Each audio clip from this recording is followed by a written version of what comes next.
नमस्कार दोस्तों, इस वीडियो में आरआरबी एनटीपीसी का 8 अगस्त के तीनों शिफ्ट के हम टोटल जीएस के प्रश्न देखने वाले हैं, जिसमें हम सबसे पहले थर्ड शिफ्ट के देखेंगे, उसको सेकंड, उसको लास्ट में हम फर्स्ट शिफ्ट के देखेंगे। यानी टोटल जितने भी जीएस के प्रश्न इसके अलावा मैथ रीजनिंग होगा वो भी सब सारा कंप्लीट करने वाले हैं। तो चलिए शुरू करते हैं। जो लोग नए हैं चैनल को सब्सक्राइब जरूर कर लीजिएगा, वीडियो को लाइक कर दीजिएगा। अगर बाकी वीडियो छूटा हुआ तो जाकर प्लेलिस्ट में जरूर देख लीजिएगा। तो चलिए शुरू करते हैं। फर्स्ट क्वेश्चन देखें, शिलोंग की बाफना झील का अन्य नाम क्या है? इसे जो वर्ड्स लेक कहा जाता है, शिलोंग की बाफना झील का अन्य नाम जो है वर्ड्स लेक कहा जाता है। अगर बात करें शिलोंग में बाफना झील को वर्ड्स लेक कहा जाता है। यह एक खूबसूरत कृत्रिम झील है जो शिलोंग के मध्य में स्थित है। इसमें अविभाजित असम के मुख्य आयुक्त पर विलियम वार्ड ने योजनाबद्ध तरीके से बनवाया था और 1894 में कर्नल हॉपकिंस ने इसे पूरा किया था। वर्ड्स झील, जिसे स्थानीय रूप से पोलक झील या नान पोलो के नाम से भी जाना जाता है, भारत के मेघालय राज्य के शिलोंग में स्थित एक कृत्रिम झील है। शहर के केंद्र में स्थित यह शिलोंग के सबसे अधिक देखे जाने वाले पर्यटन स्थलों में से एक है। नेक्स्ट क्वेश्चन देखिए, साप्टा कब शुरू हुआ था? यानी साप्टा कब अस्तित्व में आया था? ये जो है 1 जनवरी 2006 में आया था। अगर बात करें दक्षिण एशियाई मुक्त व्यापार क्षेत्र, साप्टा जो है एक व्यापार समझौता है जिसका उद्देश्य दक्षिण एशियाई क्षेत्रीय सहयोग संघ सार्क देशों के बीच टैरिफ को कम करना और व्यापार को बढ़ावा देना है। यह समझौता 6 जनवरी 2004 को इस्लामाबाद पाकिस्तान में 12वें सार्क शिखर सम्मेलन के दौरान हस्ताक्षरित किया गया था। यह 1 जनवरी 2006 को लागू हुआ था, जिसे व्यापार समझौते के कार्यान्वयन की शुरुआत हुआ था। साप्टा का मुख्य उद्देश्य टैरिफ और अन्य व्यापार बाधाओं को धीरे धीरे कम करके सदस्य देशों के बीच आपसी व्यापार और आर्थिक सहयोग को बढ़ावा देना और बढ़ाना है। नेक्स्ट क्वेश्चन देखिए, बंगाल में सती प्रथा अधिनियम कब शुरू हुआ था? 4 दिसंबर 1829 को बंगाल में सती प्रथा अधिनियम शुरू किया गया था। बंगाल में सती प्रथा अधिनियम 4 दिसंबर 1829 को शुरू हुआ था। बंगाल में सती विनिमय अधिनियम वर्ष 1829 में पारित किया गया था। बंगाल सती विनिमय, जिसने ब्रिटिश भारत के सभी न्यायालयों में सती प्रथा पर प्रतिबंध लगा दिया था, 4 दिसंबर 1829 को पारित किया गया। उस समय governor general Lord William Bentinck था। इस विनिमय ने सती प्रथा को मानव स्वभाव की भावनाओं के विरुद्ध विद्रोह के रूप में वर्णित किया था। बंगाल के महान हिंदू सुधारक राजा राममोहन राय ने इस अधिनियम को पारित करने में अग्रणी भूमिका निभाया था। नेक्स्ट क्वेश्चन देखिए, कवि गुलजार और आध्यात्मिक गुरु राम भद्राचार्य को कौन सा ज्ञानपीठ पुरस्कार से सम्मानित किया गया है? 58वां ज्ञानपीठ पुरस्कार से सम्मानित किया गया है।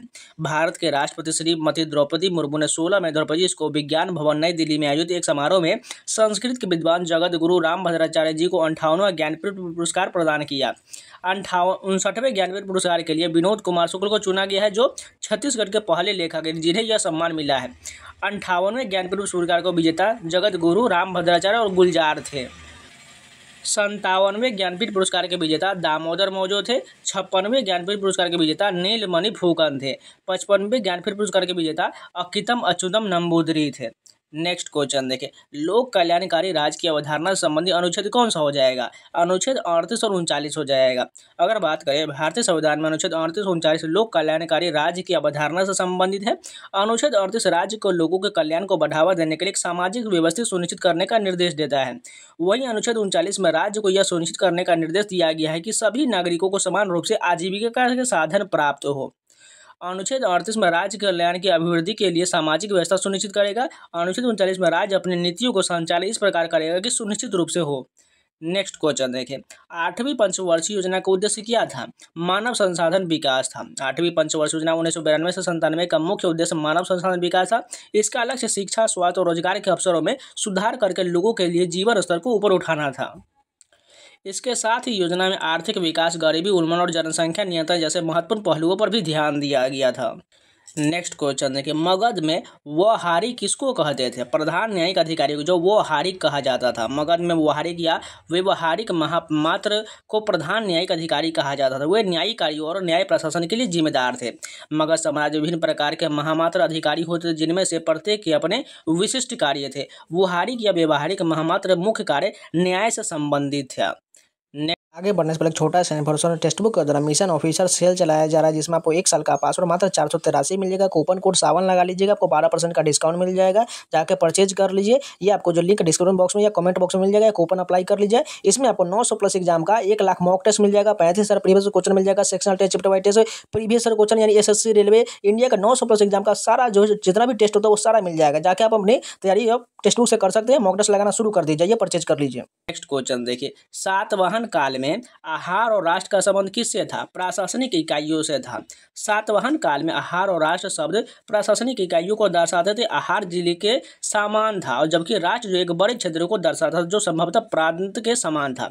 सातवाहन प्रशासन में राज्य को आहार नामक जिले के विभाजित किया गया था। इन आहारों पर अमात्य या महामात्र नामक अधिकारी शासन करते थे। नेक्स्ट क्वेश्चन देखिए, कंप्यूटर के डेस्कटॉप पर वॉलपेपर बदलने के लिए आपको किस सेटिंग में जाना होगा? पर्सनलाइजेशन में जाना होगा।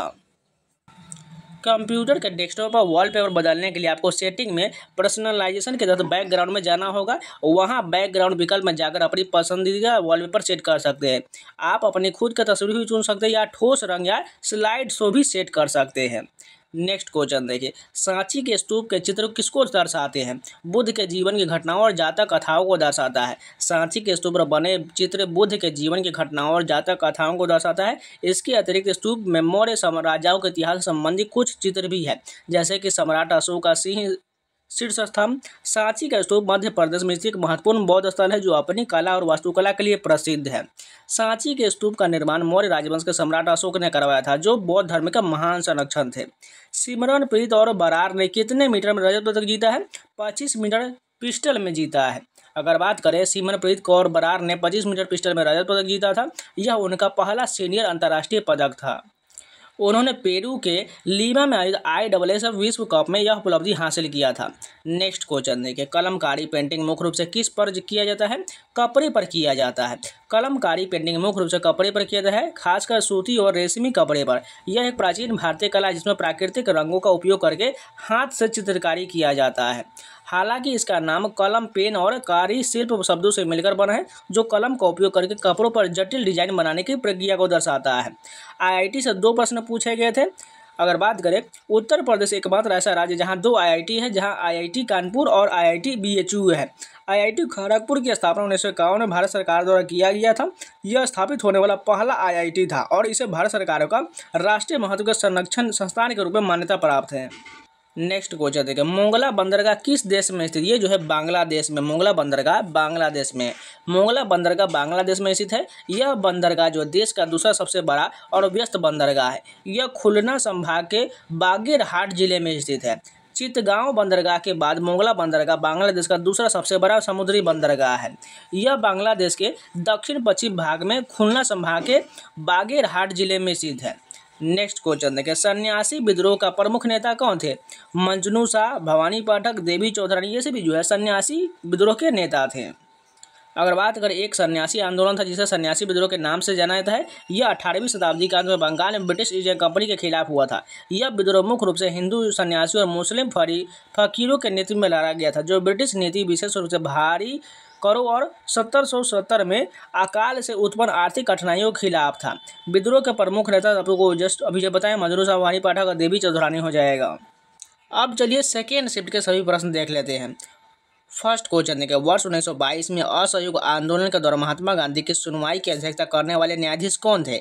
जस्टिस CN ब्रूमफील्ड थे। फिर से रिपीट करते हैं, वर्ष 1922 में असहयोग आंदोलन के दौरान महात्मा गांधी की सुनवाई करने की अध्यक्षता वाले न्यायाधीश जो है तो है जस्टिस CN ब्रूमफील्ड थे।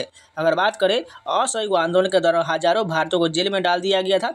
मार्च 1922 में गांधी जी को भी गिरफ्तार कर लिया गया। उस समय उन पर देशद्रोह का आरोप लगाया गया था। उनके मुकदमे की अध्यक्षता करने वाले न्यायाधीश न्यायमूर्ति CN ब्रूमफील्ड थे। उन्होंने अपने वाक्य का उच्चारण करते हुए एक उल्लेखनीय भाषण दिया था। असहयोग आंदोलन के कार्यक्रम की बात करें तो सरकारी कॉलेज, स्कूल और अदालतों का बहिष्कार करना था। विदेशी वस्तु और भाषा का बहिष्कार, 1919 के पार्लियामेंट सुधार के सुझावों के अनुसार होने वाले परिषद चुनावों का बहिष्कार करना था। स्थानीय निकायों में मनोनीत सीटों से भारतीय सदस्यों का त्यागपत्र था। उपाधियों और मानद कार्यकालों का समर्पण था। सरकार द्वारा आयोजित कार्यक्रमों में शामिल होने से इनकार था। उपरोक्त से स्पष्ट होता है कि संवैधानिक साधनों से स्वशासन प्राप्त करना असहयोग आंदोलन के कार्यक्रम में सम्मिलित नहीं था। नेक्स्ट क्वेश्चन देखिए, रिहंद परियोजना किस नदी पर स्थित? ये जो है रिहंद नदी पर है। रिहंद नदी घाटी परियोजना उत्तर प्रदेश में है। यह रिहंद नदी पर है, जो सोन नदी की सहायक नदी है। इसे गोविंद बल्लभ पंत सागर के नाम से भी जाना जाता है, जो आयतन के अनुसार संग्रहित पानी की मात्रा के विषय में भारत का सबसे बड़ा बांध है। नेक्स्ट क्वेश्चन देखिए, 39वें राष्ट्रीय खेल की मेजबानी कौन सा राज्य करेगा? मेघालय 2026 में किया जाएगा। वहीं बात करें 38वें राष्ट्रीय खेल का आयोजन कहाँ हुआ था? उत्तराखंड में किया गया। बात करें उत्तराखंड के विभिन्न स्थानों में आयोजित भारत का 38वें राष्ट्रीय खेल आज एक शानदार समापन समारोह के साथ संपन्न हो गया। 28 जनवरी से 14 फरवरी 2025 तक आयोजित इस आयोजन में एथलेटिकवाद, समर्पण, खेल भावना का असाधारण प्रदर्शन देखने को मिला था। मेघालय 2026 में राष्ट्रीय खेल के 39वें संस्करण की मेजबानी करेगा। प्रधानमंत्री नरेंद्र मोदी ने जनवरी 2025 में उत्तराखंड के देहरादून में आयोजित 38वें राष्ट्रीय खेल का उद्घाटन किए थे। इस आयोजन ने उत्तराखंड द्वारा राष्ट्रीय खेल की मेजबानी करने का पहला अवसर चिन्हित किया, जिसे खेल अवसंरचना और विकास में इसकी बढ़ती प्रमुखता प्रदर्शित हुआ था। अगर बात करें राष्ट्रीय खेल में भारत के सबसे प्रतिष्ठित बहु खेल आयोजनों में से एक माना जाता है, जिसका आयोजन भारतीय ओलंपिक संघ द्वारा किया जाता है। नेक्स्ट क्वेश्चन देखिए, प्रधानमंत्री की उज्ज्वला योजना किससे संबंधित? ये जो है महिलाओं को एलपीजी कनेक्शन देने से संबंधित है। प्रधानमंत्री उज्ज्वला योजना उत्तर प्रदेश के बलिया से 1 मई 2016 को नरेंद्र मोदी द्वारा शुरू किया गया एक महत्वाकांक्षी सामाजिक कल्याण योजना है। प्रधानमंत्री उज्ज्वला योजना के तहत सरकार का उद्देश्य देश में बीपीएल परिवारों को एलपीजी कनेक्शन प्रदान करना है। योजना का लक्ष्य खाना पकाने को अशुद्ध ईंधन, जो ज्यादातर ग्रामीण भारत में इस्तेमाल होता है, को स्वच्छ और अधिक कुशल और रसोई गैस से प्रतिस्थापित करना है। नेक्स्ट क्वेश्चन देखिए, एमएस पावर पॉइंट 365 में नई स्लाइड बनाने के लिए किस विधि का उपयोग नहीं किया जाता है? Ctrl+N दबाना बिल्कुल गलत हो जाएगा। एमएस पावर पॉइंट में Ctrl+N दबाने से नई प्रस्तुति बनता है, न कि मौजूदा प्रस्तुति में एक नई स्लाइड होता है। एमएस पावर पॉइंट में एक नई स्लाइड जोड़ने के लिए आप Ctrl+M का उपयोग कर सकते हैं, जो विशेष रूप से नई स्लाइड बनाने के लिए एक शॉर्टकट की हो जाएगा। रिबन पर होम टैब के अंतर्गत स्थित नई स्लाइड विकल्प उपयोगकर्ताओं को प्रस्तुति में नई स्लाइड जोड़ने की अनुमति देता है। एमएस पावर पॉइंट में स्लाइड का शॉर्टकट की जान लेते हैं। Ctrl+M से वर्तमान प्रस्तुति में एक नई स्लाइड जुड़ता है। Ctrl+D से वर्तमान में चयनित स्लाइड को डुप्लीकेट करता है। Ctrl+Shift+ ऊपर नीचे स्लाइड सॉर्टर फ्लग के भीतर स्लाइड को घुमाता है। वेट लिफ्टिंग में गोल्ड किसने जीता है? एक भारोत्तोलक के स्नैच में 3 और क्लीन एंड जर्क 3 प्रयास दिए जाते हैं। स्नैच और क्लीन एंड जर्क में भारोत्तोलक के सर्वश्रेष्ठ प्रयासों को जोड़ता है और सबसे अधिक संयुक्त भार उठाने वाले को विजेता घोषित किया जाता है। नेक्स्ट क्वेश्चन देखिए, विधवा पुनर्विवाह का समर्थन किसने किया था? ईश्वर चंद्र विद्यासागर, ये जो है आर्य समाज, विष्णु शास्त्री पंडित और वीरसलिंगम पंतुलु ने, सभी ने विधवा पुनर्विवाह का समर्थन किया था। अगर बात करें विधवा पुनर्विवाह का समर्थन नई महान समाज सुधारकों और संगठनों ने किया था। इसमें ईश्वर चंद्र विद्यासागर, आर्य समाज के विष्णु शास्त्री पंडित और वीरसलिंगम पंतुलु प्रमुख थे। 1856 में विधवा पुनर्विवाह अधिनियम पारित किया गया, जिसके बाद विधवाओं को विवाह को कानूनी मान्यता मिला था। ईश्वर चंद्र विद्यासागर ने विधवा पुनर्विवाह के लिए जोरदार आंदोलन चलाया और 1856 में विधवा पुनर्विवाह अधिनियम पारित कराने में महत्वपूर्ण भूमिका निभाया। यह जानकारी उन्होंने बाल विवाह का भी विरोध किया और महिला शिक्षा का समर्थन किया था। नेक्स्ट क्वेश्चन देखिए, पीसी में आइटम डिलीट कैसे करें? ड्रैग करके डिलीट किया जाता है, यानी माउस से पेज डिलीट करने के लिए किस की का उपयोग किया है? आप माउस से पेज की सामग्री को सिलेक्ट करके भी डिलीट किया बैक स्पेस दबाकर भी कर सकते हैं। कुछ मामलों में आपको डिलीट या बैक स्पेस दबाने से पहले पेज के अंत में कर्सर ले जाना पड़ सकता है। पैरालंपिक खेल से प्रश्न पूछा गया, उसका डिटेल तो नहीं मिल पाया, लेकिन कुछ जान लेते हैं इंपॉर्टेंट फैक्ट। पैरालंपिक खेल जिन्हें द स्टोक मैंडविले गेम्स कहा जाता है, जो आधिकारिक तौर पर पहली बार 1960 में रोम, इटली में हुआ था। यह ओलंपिक खेल के समापन के तुरंत बाद विकलांग एथलीटों के लिए ओलंपिक शैली के खेल के 23 देशों के 400 प्रतिभागियों को आकर्षित किया, जिन्होंने 8 खेलों में प्रतिस्पर्धा किया था। नेक्स्ट क्वेश्चन देखिए, बनारस आंदोलन कब हुआ था? बनारस जो अब वाराणसी में है। बनारस आंदोलन, जिसे बनारस विद्रोह भी कहा था, जो 1781 में बनारस यानी वाराणसी में हुआ था। यह विद्रोह ईस्ट इंडिया कंपनी के खिलाफ होता, जब वॉरेन हेस्टिंग्स ने चेत सिंह को पद से हटाने की कोशिश किया था। फाइल या प्रोग्राम को डिलीट करने पर कहाँ चला जाता है? ये जो है रिसाइकलिंग बिन में चला जाता है। फाइल या प्रोग्राम को डिलीट करने पर वह रिसाइकलिंग बिन में चला जाता है। यदि आप रिसाइकलिंग बिन से भी फाइल को डिलीट कर दे तो वह अस्थायी रूप से डिलीट हो जाता है और कंप्यूटर में छिपी रहता है, लेकिन वास्तव में पूरी तरह से मिटाई नहीं जाता है जब तक कि उस पर कोई नया डेटा ना आ जाए। नेक्स्ट क्वेश्चन देखिए, लैगून का निर्माण कैसे होता है? नदी के मुहाने पर जमाव से लैगून का निर्माण होता है। लैगून का निर्माण तब होता है जब समुद्र का पानी किसी अवरोध जैसे कि रेत की पट्टी, प्रवाल भित्ति या अवरोधक द्वीप से अलग होकर शांत और उथले जल का एक क्षेत्र बनाता है। ये अवरोध लहरों और धाराओं से सुरक्षा प्रदान करता है, जिससे लैगून के भीतर एक शांत वातावरण बनता है। नेक्स्ट क्वेश्चन देखिए, वर्तमान में भारतीय गृह मंत्री कौन है? सभी को पता, अमित शाह हो जाएगा। नेक्स्ट क्वेश्चन देखें, लूनी नदी कहाँ से निकलती है? राजस्थान के अजमेर जिले के नाग पहाड़ी या नागा पहाड़ी से निकलता है। लूनी नदी का उद्गम राजस्थान के अजमेर जिले के नाग पहाड़ी या नागा पहाड़ी से होता है। लूनी जो है अजमेर के पास अरावली रेंज के पुष्कर घाटी में उत्पन्न होता है और थार रेगिस्तान के दक्षिण पूर्वी हिस्से से गुजरता है। यह गुजरात में कच्छ के रण के दलदली भूमि में समाप्त होता है। लूनी नदी अजमेर, बाड़मेर, जालौर, जोधपुर, नागौर, पाली, राजस्थान और गुजरात के बनासकांठा और पाटन जिले के सिरोही जिले से होकर गुजरता है। वायसराय से संबंधित 2 प्रश्न पूछे गए थे। अगर बात करें वायसराय का पद जो 1858 में बनाया गया था। लॉर्ड कैनिंग भारत के पहले वायसराय थे। यह पद 1858 में बनाया गया था जब भारत सरकार अधिनियम 1858 पारित हुआ था। नेक्स्ट क्वेश्चन देखें, तमिल फिल्म उद्योग को किस नाम से जाना जाता है? कॉलीवुड कहा जाता है। तमिल सिनेमा को सामान्यतः कॉलीवुड के नाम से जाना जाता है। यह नाम चेन्नई के कोडम्बक्कम क्षेत्र से लिया गया, जहाँ तमिल फिल्म उद्योग का केंद्र स्थित है। कोडम्बक्कम को हॉलीवुड के समान फिल्म स्टूडियो और निर्माण इकाइयों की उच्च सांद्रता के कारण कॉलीवुड के नाम दिया गया। कॉलीवुड तमिल भाषा की फिल्म का उद्योग है जो भारत के तमिलनाडु राज्य में स्थित है। कौन डेटा को अस्थायी रूप से स्टोर नहीं करता है? रैम जो यानी कि रैंडम एक्सेस मेमोरी नहीं स्टोर करता है। यह एक अस्थायी मेमोरी जो कंप्यूटर के चालू रहने तक ही डेटा को संग्रहित करता है। बिजली बंद होने पर रैम से संग्रहित डेटा मिट जाता है। लुईस अवधारणा के अनुसार अम्ल क्या है? एक अम्ल वह पदार्थ है जो इलेक्ट्रॉन के एक जोड़े को स्वीकार कर सकता है। दूसरे शब्दों में लुईस अम्ल एक इलेक्ट्रॉन युग्म स्वीकार करता है। आदित्य 11 मिशन से संबंधित एक प्रश्न पूछा गया था। भारत का पहला समर्पित सौर मिशन है। आदित्य 11 भारत का पहला समर्पित सौर मिशन है जिसे भारतीय अंतरिक्ष अनुसंधान संगठन इसरो ने 2 सितंबर 2023 को लॉन्च किया था। यह मिशन सूर्य का निरंतर और बिना किसी रुकावट का अध्ययन करने के लिए सूर्य पृथ्वी लैग्रेंज बिंदु L1 के चारों के हेलो कक्षा में स्थापित किया गया है। अब चलिए 8 अगस्त के फर्स्ट शिफ्ट के सभी प्रश्न देखते हैं। फर्स्ट क्वेश्चन देखिए, भारतीय संविधान का अनुच्छेद 19 किससे संबंधित? सभी को पता है, ये जो स्वतंत्रता के अधिकार से संबंधित है। यह जो एक मौलिक अधिकार हो जाएगा। अगर बात करें भारतीय संविधान का अनुच्छेद 19 जो है स्वतंत्रता का अधिकार से संबंधित है। यह अनुच्छेद नागरिकों को कुछ मौलिक अधिकार प्रदान करता है, जैसे भाषण और अभिव्यक्ति की स्वतंत्रता, शांतिपूर्वक और बिना हथियारों के इकट्ठा होने की स्वतंत्रता, संघ या यूनियन बनाने की स्वतंत्रता, भारत के राज्य क्षेत्र में कहीं भी आने जाने की स्वतंत्रता और भारत के किसी भी हिस्से में बसने और रहने की स्वतंत्रता प्रदान करता है। अगर बात करें अनुच्छेद 19 में टोटल जो 6 प्रकार की स्वतंत्रता दिया गया है, फटाफट ये भी जान लेते क्योंकि आगे की सीटों में जरूर हो जाएगा। अनुच्छेद 19(1), 19(2) इसी प्रकार करके आपसे टोटल जो 6 स्वतंत्रता पूछा जाए। अगर बात करें अनुच्छेद 19(1) में जो है भाषण और अभिव्यक्ति की स्वतंत्रता का उल्लेख किया गया है। उसी प्रकार सभी नागरिकों को अपने विचार और राय व्यक्त करने का अधिकार दिया गया अनुच्छेद 1 में। अगर अनुच्छेद 19 के 2 में किया गया है शांतिपूर्वक और बिना हथियारों के इकट्ठा होने की स्वतंत्रता, जिसमें नागरिकों को बिना हथियार के शांतिपूर्वक इकट्ठा होने का अधिकार दिया गया है। अनुच्छेद 19(3) में संघ या यूनियन बनाने की स्वतंत्रता है, जिसमें नागरिकों को संघ या यूनियन बनाने का अधिकार दिया गया है। अनुच्छेद 19(4) में भारत के राज्य क्षेत्र में आबंध या संचरण की स्वतंत्रता दिया गया, यानी नागरिकों को भारत के किसी भी हिस्से में आने जाने की स्वतंत्रता है। अनुच्छेद 19 के 5 में भारत के राज्य क्षेत्र में निवास करने और बस जाने की स्वतंत्रता का उल्लेख, यानी नागरिकों को भारत के किसी भी हिस्से में बसने और रहने का स्वतंत्रता दिया गया है। अनुच्छेद 19 के 6 में कोई भी व्यवसाय, धंधा या कारोबार करने की स्वतंत्रता है, यानी नागरिकों को कोई भी व्यवसाय, धंधा या कारोबार करने की स्वतंत्रता दिया गया है।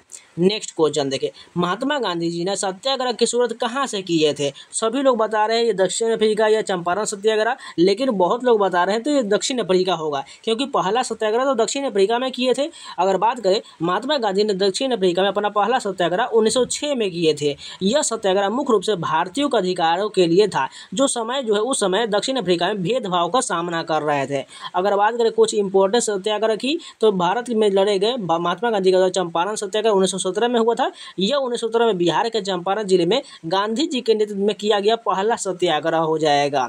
अगर बात करें इसका उद्देश्य जो है नील की खेती करने वाले किसानों को समस्याओं का समाधान करना था।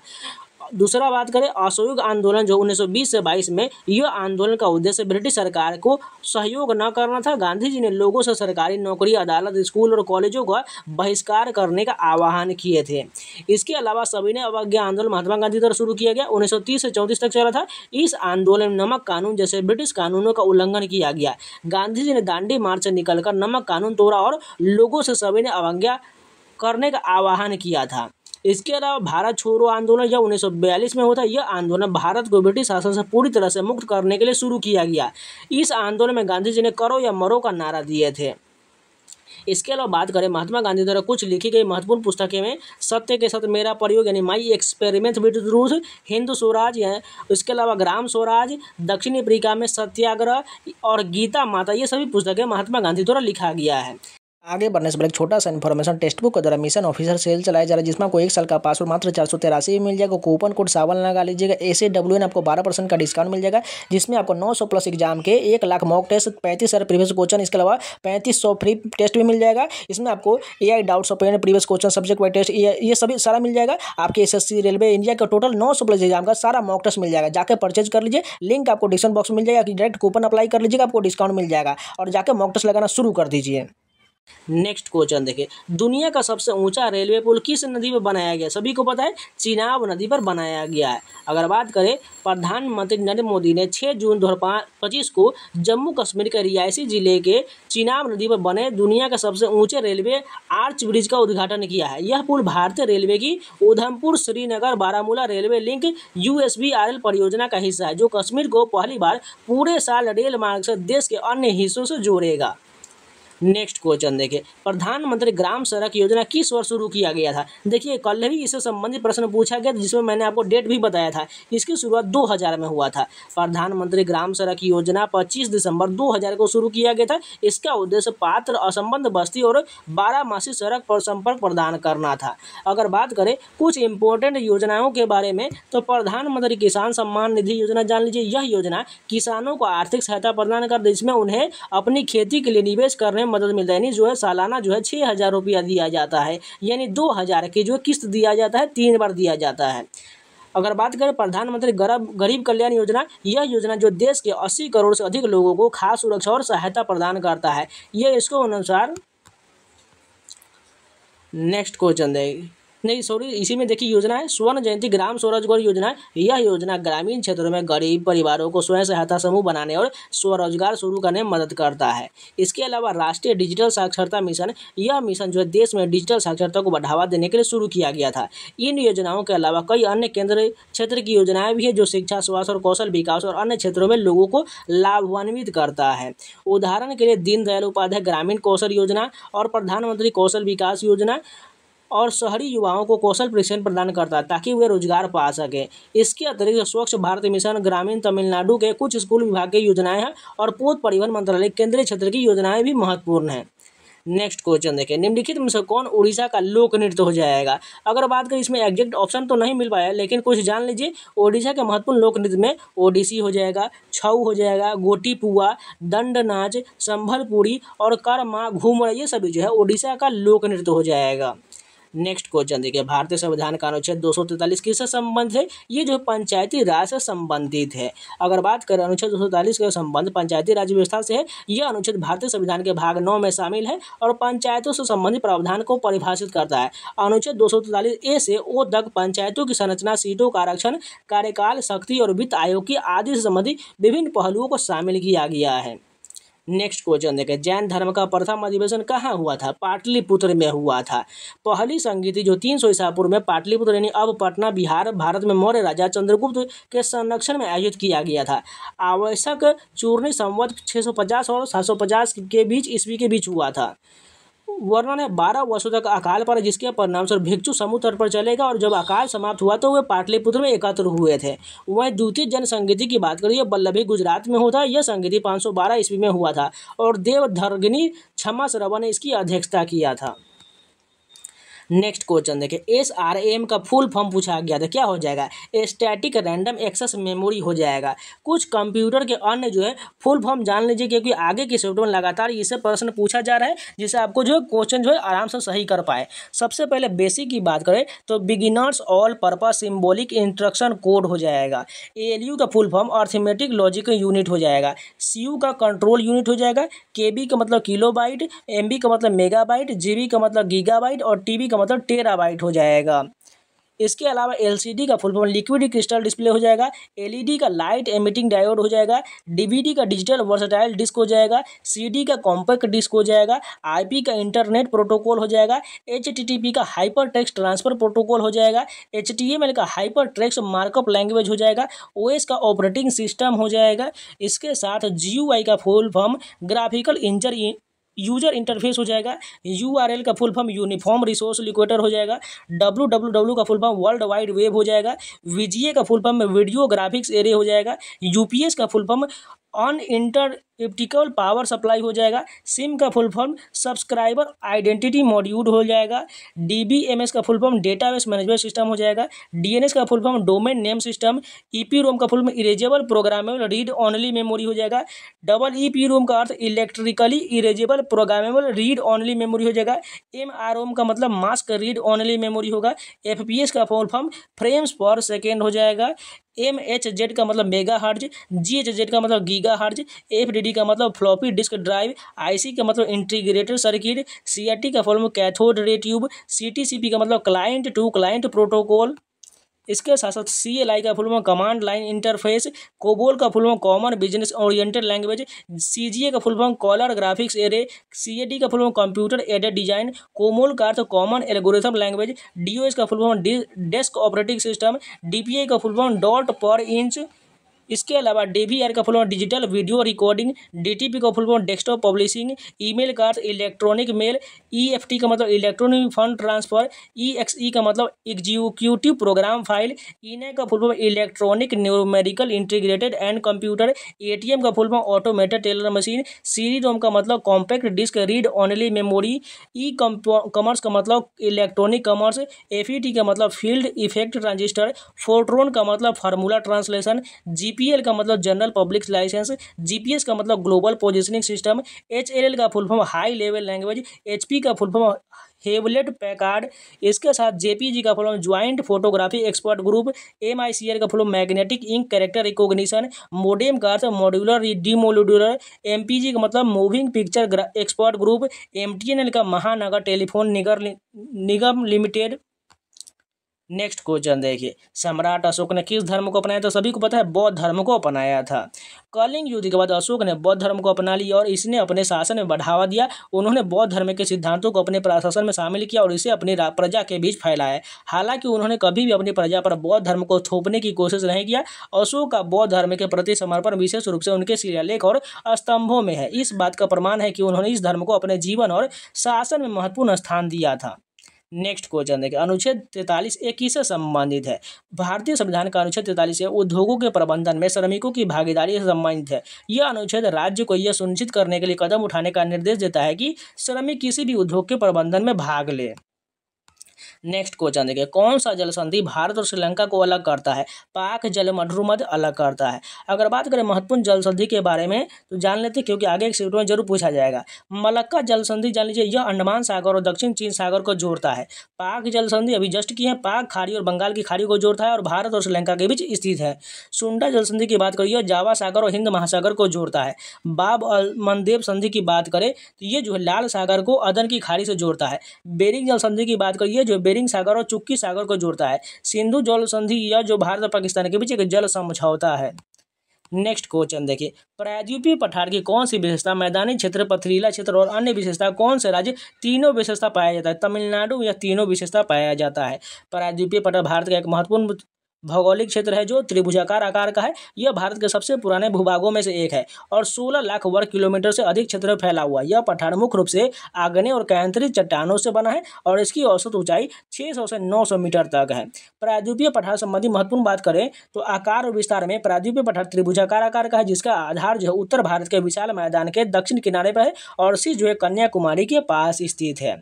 नेक्स्ट क्वेश्चन देखिए, इंद्र अभ्यास क्या है? इंद्र नौसेना अभ्यास भारत और रूस द्वारा 2003 से शुरू किया गया एक संयुक्त द्विवार्षिक सैन्य अभ्यास है। इस अभ्यास का उद्देश्य रूसी और भारतीय नौसेना के बीच सहयोग और अंतर संचालन क्षमता को बढ़ावा देना है। नेक्स्ट क्वेश्चन देखिए, अभ्यास खंजर किन दो देशों के बीच संयुक्त सैन्य अभ्यास? सभी को पता है भारत और किर्गिस्तान के बीच है। कुछ इंपॉर्टेंट संयुक्त अभ्यास के बारे में बात करते हैं तो भारत अमेरिका के बीच जो है युद्ध अभ्यास होता है। यह भारत और अमेरिका के बीच एक प्रमुख संयुक्त सैन्य अभ्यास है जो 2004 से आयोजित किया जा रहा है। वज्र प्रहार की बात करें, यह एक विशेष बलों का संयुक्त अभ्यास है जो 2010 से आयोजित किया जा रहा है। टाइगर ट्रम्प की बात करें, यह एक मानवीय सहायता और आपदा राहत अभ्यास है। ये सभी जो अमेरिका के साथ होता है युद्ध, ये भी बात ध्यान रखिए, यह भारत और अमेरिका के बीच वायुसेना के बीच एक संयुक्त सैन्य अभ्यास है। मालाबार अभ्यास की बात करें यह भारत, अमेरिका, जापान और ऑस्ट्रेलिया का एक बहुपक्षीय नौसैनिक अभ्यास है। रेड फ्लैग की बात करें, यह अमेरिका के नेतृत्व में एक बहुपक्षीय अभ्यास है जिसमें भारत भी भाग लेता है। रिम पैक की बात करें, यह अमेरिका के नेतृत्व में सबसे बड़ा द्विवार्षिक बहुपक्षीय नौअभ्यास है जिसमें भारत भी भाग लेता है। अन्य देशों के साथ बात करें तो इंद्र जो है यह भारत और रूस के बीच एक द्विपक्षीय नौसेना अभ्यास है। नोमैडिक एलिफेंट की बात करें, यह भारत और मंगोलिया के बीच एक संयुक्त सैन्य अभ्यास है। धर्म गर्जन जो भारत और जापान के बीच अभ्यास है। उसके अलावा बोल्ड कुरुक्षेत्र जो है भारत और सिंगापुर के बीच होता है। इसके अलावा हैंड इन हैंड जो है भारत और चीन के बीच होता है। उसके अलावा वरुण की बात करें तो भारत और फ्रांस के बीच होता है। इसके अलावा तलिस्मान सबरे जो है ऑस्ट्रेलिया के नेतृत्व में एक द्विपक्षीय सैन्य अभ्यास है जिसमें भारत भी भाग लेता है। भारत का सबसे प्रदूषित शहर किस राज्य में स्थित है? ये जो है मेघालय के बर्निहाट हो जाएगा। भारत का सबसे प्रदूषित शहर मेघालय राज्य में स्थित है जिसका नाम बर्निहाट है। बर्निहाट मेघालय और असम की सीमा पर स्थित एक औद्योगिक शहर है। यह शहर अपनी खराब वायु गुणवत्ता के लिए जाना जाता है जिसका मुख्य कारण उद्योगों, विशेष रूप से प्रदूषण मानदंडों का उल्लंघन करने वाले उद्योगों से होने वाला उत्सर्जन है। इसके अलावा वाहनों से होने वाला उत्सर्जन और पहाड़ियों की कटाई भी वायु प्रदूषण में योगदान देता है। कुरिल द्वीप विवाद किसके किसके बीच चर्चा का विषय था? ये जो जापान और रूस के बीच हो जाएगा। कुरिल द्वीप विवाद जो है जापान और रूस के बीच है। अगर बात करें कुरिल द्वीप को लेकर रूस और जापान का जो विवाद 19वीं शताब्दी से चल रहा है, लेकिन मौजूदा विवाद मुख्य रूप से दक्षिण कुरिल द्वीप को लेकर, जिन्हें जापानी उत्तरी क्षेत्र कहते हैं। नेक्स्ट क्वेश्चन देखें, नगर पालिका वार्ड समिति का गठन कौन सा अनुच्छेद में है? अनुच्छेद 243 में इसका वर्णन किया गया है। नगर पालिका वार्ड समिति का गठन भारतीय संविधान के अनुच्छेद 243 में किया गया है। यह अनुच्छेद 3 लाख या उससे अधिक आबादी वाले नगर पालिकाओं के प्रादेशिक क्षेत्र के भीतर एक या एक से अधिक वार्डों वाली वार्ड समिति का स्थापना का प्रावधान करता है। नेक्स्ट क्वेश्चन देखिए, खेल में शतरंज से संबंधित प्रश्न पूछा गया था। शतरंज के 2 खिलाड़ी वाला रणनीति बोर्ड गेम है जो 64 स्क्वायर बोर्ड पर खेला जाता है। अगर बात करें जिसमें प्रत्येक खिलाड़ी के पास 16 मोहर होता है। खेल का उद्देश्य प्रतिद्वंदी के राजा को सह और मात देना होता है, जिसका अर्थ है कि राजा को ऐसी स्थिति में फंसाना जहां वह किसी भी कानूनी चाल से बच नहीं सकता है। नेक्स्ट क्वेश्चन देखिए, सारनाथ स्तंभ किसने बनवाया था? ये जो सम्राट अशोक के द्वारा जो है सारनाथ स्तंभ बनवाया गया था। सारनाथ स्तंभ का निर्माण सम्राट अशोक ने करवाया था। सारनाथ में स्थित अशोक स्तंभ मौर्य वंश के महान शासक अशोक द्वारा बनवाया गया था। यह स्तंभ 250 ईसा पूर्व के आसपास बनाया गया था और इसे बौद्ध धर्म के प्रचार प्रसार के लिए बनवाया गया था। अशोक ने इस स्तंभ को अपने शासनकाल के दौरान बौद्ध धर्म को बढ़ावा देने के लिए विभिन्न स्थानों पर स्थापित करवाया था। अब चलिए रीजनिंग की बात करें तो रीजनिंग से कैसे कैसे प्रश्न पूछेगा वो सभी जान लेते हैं। रक्त संबंधी ब्लड रिलेशन से 2 प्रश्न पूछा गया है। नंबर सीरीज से 2 से 3 प्रश्न पूछा गया है। वेन डायग्राम से प्रश्न नहीं पूछा गया है। एनालॉजी से 2 प्रश्न हो जाएगा। पासा से 1 प्रश्न पूछा जाएगा। मैथमेटिकल ऑपरेशन से 2 प्रश्न पूछा गया है। सिलोजिज्म से 2 प्रश्न पूछा जाएगा है। कोडिंग डिकोडिंग से 3 से 4 प्रश्न पूछा गया है। मिरर इमेज से नहीं पूछा गया। काउंटिंग फिगर से भी नहीं पूछा गया। मिसिंग नंबर से 1 या 2 प्रश्न पूछा गया। फिगर सीरीज से भी 2 पूछा गया है। वर्ड फॉर्मेशन से भी 2 पूछा गया है। वर्गीकरण से 1 हो जाएगा। सिमिलर सेट से 2 हो जाएगा। सीटिंग अरेंजमेंट से बात करो 3 से 4 प्रश्न हो जाएगा। वहीं कथन निष्कर्ष का 3 प्रश्न हो जाएगा। पजल से 2 से 3 प्रश्न हो जाएगा। ये सभी ज़्यादा पूछा जा रहा है। इसके अलावा मैथ की बात करें तो अलजेब्रा से नहीं होगा। क्षेत्रमिति से 2 पूछा गया है। त्रिकोणमिति से 1 या 2 पूछा गया है। परसेंट से जो है 2 प्रश्न पूछा गया। लाभ हानि की बात करें 2 से 3 प्रश्न हो जाएगा। SI की बात करें 2 प्रश्न हो जाएगा। एवरेज से 1 या 2 प्रश्न पूछा गया है। इसके अलावा ज्यामिति से पूछा नहीं पता क्या पूछो बताएं नहीं बताएं। नंबर सिस्टम की बात है 2 से 3 प्रश्न। एलसीएम से 2 प्रश्न। सिंप्लीफिकेशन से 1 प्रश्न। रेशियो से 2 प्रश्न। पाइप और टंकी का प्रश्न शायद 1 पूछा गया है, नहीं पूछा गया आप लोग कंफर्म कर दीजिएगा। ट्रेन से 1 प्रश्न पूछा गया है। आय से भी 1 प्रश्न पूछा गया है। इसके अलावा समय और कार्य से भी 2 प्रश्न पूछा गया है। और इसका पेपर लेवल की बात करें तो ये जो है इजी टू मॉडरेट लेवल का प्रश्न पूछा गया। इस बात को ध्यान रखिएगा। जीएस की बात करें, जीएस जो लेवल आ रहा है ये मॉडरेट लेवल से डिफिकल्ट की तरफ जा रहा है। वहीं बात करें रीजनिंग जो है इजी की कैटेगरी में आ जाएगा। 30 में 30 आसानी से कर सकते हैं आप। वहीं मैथ की बात करें तो इजी टू मॉडरेट जाएगा, वो डिफिकल्ट नहीं कर सकते, आराम से 25 क्वेश्चन बना सकते हैं। इसलिए जो है इसमें केवल जीएस ही थोड़ा मॉडरेट टू डिफिकल्ट के तरफ जाएगा। यानी ये जो है पेपर जो है इजी टू मॉडरेट की कैटेगरी में जाने वाला है, यानी मॉडरेट भी मान सकते हैं। तो ये जितने भी 8 अगस्त के first shift, second shift, third shift के जितने पेपर थे सारा कंप्लीट हो गया। उम्मीद है आप लोगों को वीडियो पसंद है तो लाइक जरूर कर दीजिएगा। अगर नहीं तो चैनल को सब्सक्राइब जरूर कर लीजिएगा। और इन सभी का पीडीएफ पाना चाहते हो टेलीग्राम ज्वाइन कर लीजिए। यहाँ पर स्कैनर दिख रहा है, स्कैन कर लीजिए। टेलीग्राम पर जाकर सर्च कर लीजिएगा SSC एस्पिरेंट 7, वहाँ पर फाइल सेक्शन में पीडीएफ आपको मिल जाएगा। इसके अलावा जो है टेक्स्ट बुक पास परचेज करना चाहते हैं मात्र आपको 483 में 1 साल का पासवर्ड मिल जाएगा। कूपन कोड 7 लगा लीजिएगा। SAWN आपको 12% का डिस्काउंट मिल जाएगा। जाकर परचेज कर लीजिए। आपके SSC, रेलवे यानी इंडिया का टोटल 900 प्लस एग्जाम का आपको mock test, question, chapter wise test, sectional test, test ये सारा मिल जाएगा, जाके परचेज कर लीजिए। और आप एसएससी के, एमटीएस के, जीडी के, सीजीएल के, सीजीएल रेलवे के, एनटीपीसी ग्रुप डी या किसी भी एग्जाम की तैयारी कर रहे हैं उन सभी का आप मॉक टेस्ट लगाइए, आपका जो स्कोर मॉक टेस्ट से ही बढ़ेगा। जाके आप एआई वाला मॉक टेस्ट भी लगा सकते हैं। तो जाइए परचेज कर लिए, लिंक आपको डिस्क्रिप्शन बॉक्स में, कमेंट बॉक्स में मिल जाएगा, या कूपन अप्लाई कर लीजिएगा, आपको डिस्काउंट मिल जाएगा। तो चलिए मिलते हैं नए वीडियो के साथ, तब तक के लिए जय हिंद।